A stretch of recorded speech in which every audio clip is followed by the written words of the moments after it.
अगर आप 90 के दशक में जन्मे हैं तो फिर दूरदर्शन से आपका एक अलग ही रिश्ता रहा होगा।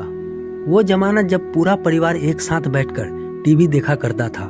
सिग्नल सही करने के लिए छत पर जाकर एंटीना घुमाना पड़ता था और रामायण महाभारत के प्रसारण से पहले घरों की साफ सफाई कर अगरबत्तियां जलाई जाती थी।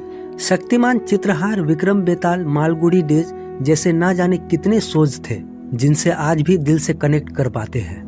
लेकिन सोचिए, जो दूरदर्शन कभी हमारे घरों का अहम हिस्सा था वो आज कहाँ गायब हो गया। क्यों ज्यादातर लोगों को यह तक नहीं पता कि दूरदर्शन अब भी चल रहा है या बंद हो चुका है। आखिर वो कौन से कारण थे जिन्होंने इस लोकप्रिय चैनल को गुमनामी के अंधेरे में ढकेल दिया। 15 सितंबर 1959 को दूरदर्शन की नींव एक पायलट प्रोजेक्ट के रूप में रखी गई थी। इसे पहले टेलीविजन इंडिया कहा जाता था और इसे शुरू करने के लिए यूनेस्को ने भारत को $20,000 और 180 फिलिप्स के टीवी सेट दिए थे। शुरुआत में दूरदर्शन का मुख्य उद्देश्य एंटरटेनमेंट नहीं बल्कि शिक्षा देना था। हेल्थ अधिकारों की जानकारी और ट्रैफिक रूल्स जैसी चीजें सिखाई जाती थी। हफ्ते में सिर्फ 2 दिन, वो भी सिर्फ आधे घंटे के लिए कार्यक्रम आते थे। 1965 में पहली बार हर दिन 1 घंटे का प्रसारण शुरू हुई और न्यूज बुलेटिन जोड़ा गया। 1966 में कृषि दर्शन नामक शो शुरू किया गया जिसने भारत में हरित क्रांति को बढ़ावा दिया। इस कार्यक्रम ने किसानों को आधुनिक खेती की तकनीक और नई मशीनों के बारे में जानकारी दी। यह शो इतना सफल रहा कि यह आज भी प्रसारित किया जाता है और यह भारत का सबसे लंबे समय तक चलने वाला टीवी शो बन गया। 1972 तक यह केवल दिल्ली तक सीमित था, लेकिन फिर मुंबई, कोलकाता, चेन्नई और अमृतसर जैसे बड़े शहरों में भी इसका विस्तार किया गया। इसी दौरान नाम बदलकर टेलीविजन इंडिया से दूरदर्शन कर दिया गया ताकि भारतीय लोग इससे बेहतर जुड़ सके। 1982 का साल दूरदर्शन के लिए बेहद खास रहा।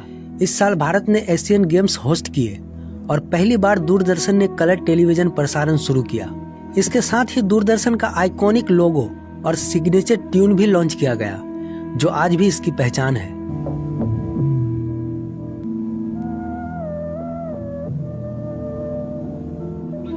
इसके बाद 1984 में हम लोग नामक शो आया जो मिडिल क्लास फैमिली की जिंदगी पर आधारित था।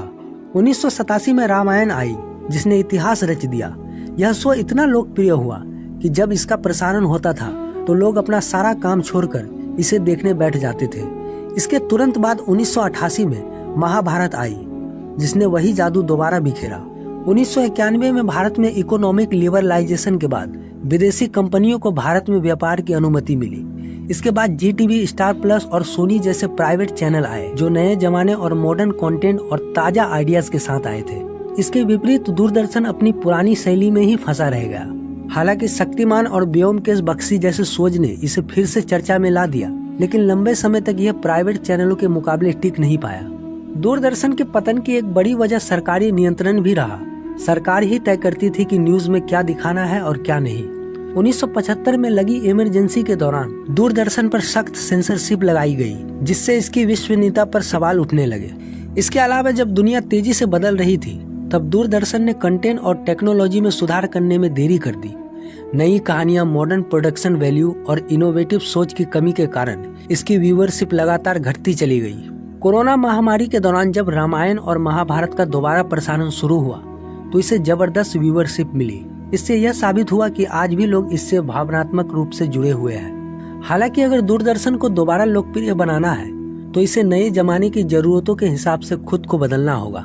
हाई क्वालिटी प्रोडक्शन, अच्छे स्क्रिप्ट राइटर्स, डिजिटल प्लेटफॉर्म पर मजबूती और यूथ फ्रेंडली कंटेंट को अपनाकर ही यह फिर से अपने पुराने दौर की वापसी कर सकता है। आपका इस बारे में क्या विचार है? क्या आपको लगता है कि दूरदर्शन फिर से हमारे घरों का हिस्सा बन सकता है? अपनी राय हमें कमेंट में जरूर बताएं।